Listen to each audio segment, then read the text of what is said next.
అందరు నమస్కారం. నేను మీ కిరణ్ రాయల్, జనసేన పార్టీ.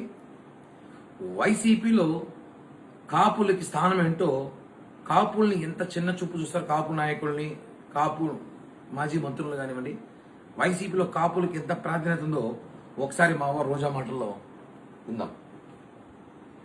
తెలుసుకొని నిన్న ఎక్కడో జగన్ తప్పుంటేదా నువ్వు నేను తెలుసుకుందాం అంటున్నాడు.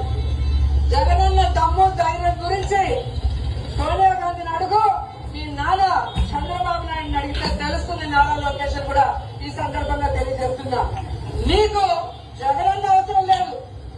ఈరోజు రాష్ట్ర వ్యాప్తంగా ఏ జిల్లాకు వెళ్ళినా మా నాయకులు కనిపిస్తారు. టైం నువ్వు చెప్పు, ప్లేస్ నువ్వు చెప్పు, ఏ ప్రాంతానికి వస్తావో ఆ ప్రాంత నాయకులు రెడీగా ఉన్నారు.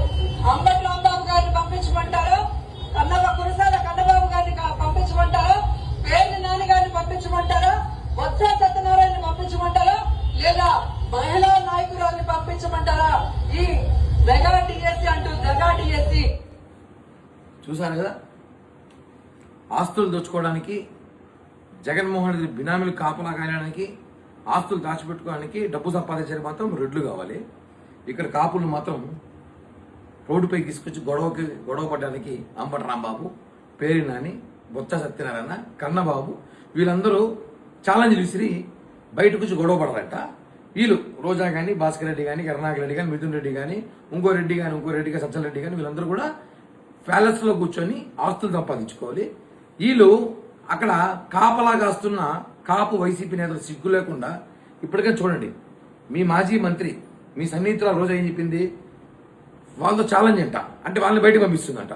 వైసీపీలో ఉన్న కాపు నేతలతో లోకేష్ గారి ఛాలెంజ్ చేపిస్తుంది. అంటే ఏమర్థము? ఇప్పుడు కాపులు తెలుసుకోండి, మీ స్థానం ఏందో. మీ స్థానం మీరు బయట గొడవలకి, కేసులకి, కుక్కలా బయట పడి ఉండడానికి విశ్వాసం చూపించడానికి మాత్రమే కాపులు వైసీపీలో పనికొస్తారా? ఉదాహరణ చూడండి, రేపు మళ్ళా ఒకసారి జగన్మోహన్ రెడ్డి ముఖ్యమంత్రి అయితే, మీరు అంటున్నారు కదా అవ్వాలని, ఒకవేళ అయితే మీ పరిస్థితి ఏంటి? వాళ్ళు ప్యాలెస్ లోపల, మీరు ప్యాలెస్ బయట చొక్కాలు చూసుకోవడానికే. తెలుసుకొని మారండి ఇప్పటికన్నా.